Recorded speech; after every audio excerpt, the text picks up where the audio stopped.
Hey everyone, this is Keith Scott from out in Sydney, Australia. I'm one of the voices of Bullwinkle J. Moose.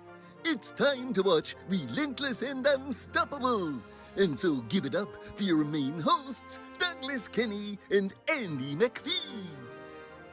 Hey everybody, this is Doug Kenny and welcome to Relentless and Unstoppable. We have another amazing guest coming on the channel today, so please hit like and subscribe. And after this episode, please stay tuned to the RNU channel for more amazing guests. Let's get this on! Hey everybody, how you doing?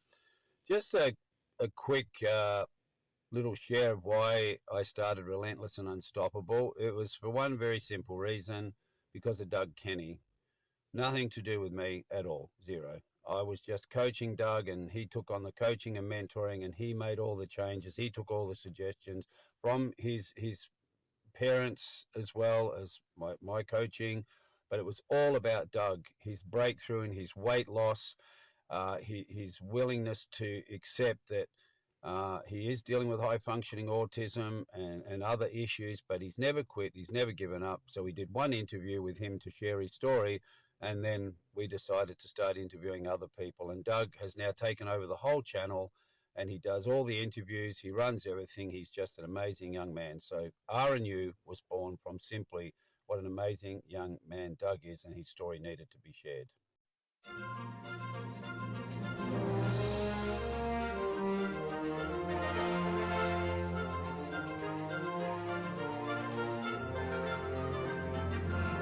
Hey everybody, this is Doug Kenny from Relentless and Unstoppable, and today we have Joseph Poliquin with us. Hey, how you doing? How's it going? It's going very good. Where are you at the moment? Right now I am in my studio here in Baton Rouge, Louisiana. That's amazing. So that's where you're originally from, Louisiana? Yep. Nice. Born and raised Baton Rouge. Yep. What's it like living over there? It's bipolar weather. One day it's 89 degrees outside, and the same night it's 30. Yeah, for sure.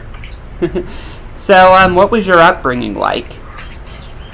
They weren't, my parents weren't a very music or film savvy group. They didn't dabble in the entertainment arts at all. So they were very confused when I went towards this kind of a career. They tried to support me as much as they could, but they didn't really understand it.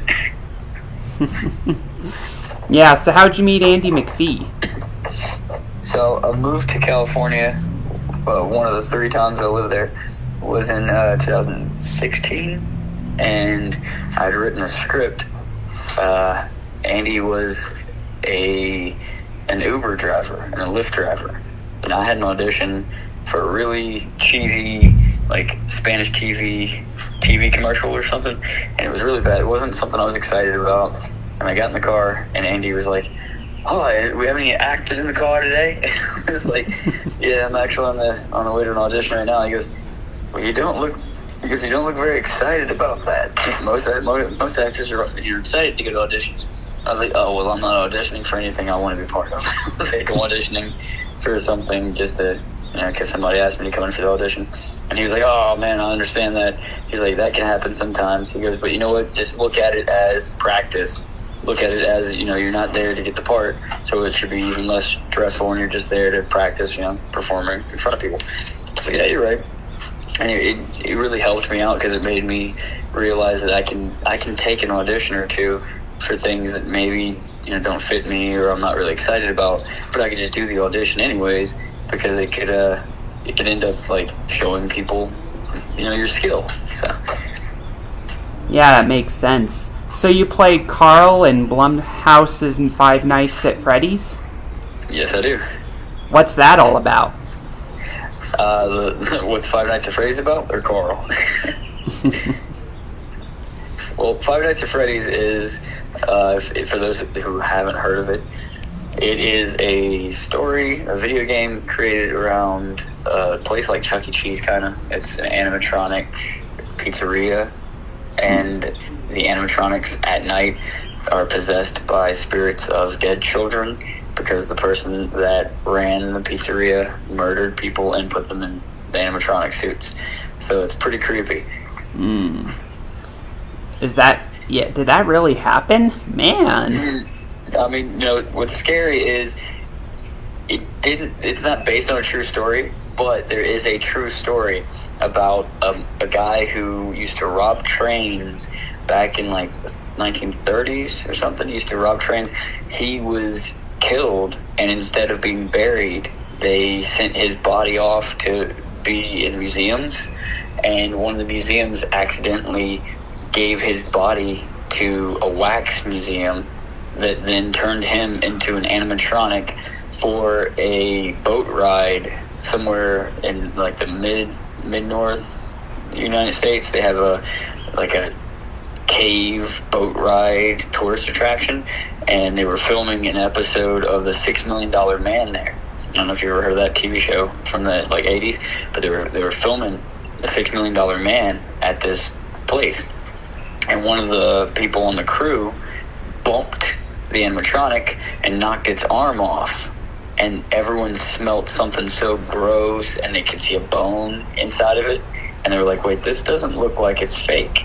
And they called the authorities over there, and they had to cancel that episode that they were filming, and that is actually a true story. Damn, that must have been the smelliest story ever. Oh man, it must have been terrifying being on set and the animatronic you've been working with all day turns out to be a real dead body. Yeah. It's like that sounds like something that would happen in the plot twist of a horror movie. Right? Yeah. I mean, I'm surprised they never did a true story about that. But if you read up on it, yeah, I forgot the guy's name, but he was an outlaw in the West, and he was robbing trains and stuff, and then he became an animatronic. Well, you don't wish that kind of thing upon anyone, but No. but he was trying to rob money, Yeah, so it's kind of he got his fate. Got his fate by making money as an animatronic. Right. So he sort of died by his own greed, I guess. Right. Exactly. So, so you started by touring with music, and then something sad happened to you? Gee, that's all we have for Relentless and Unstoppable. So tune into the next episode to hear more amazing stories from amazing guests. This is Keith Scott from Sydney, Australia, saying so long, and I'm smarter than the average bear. Gee.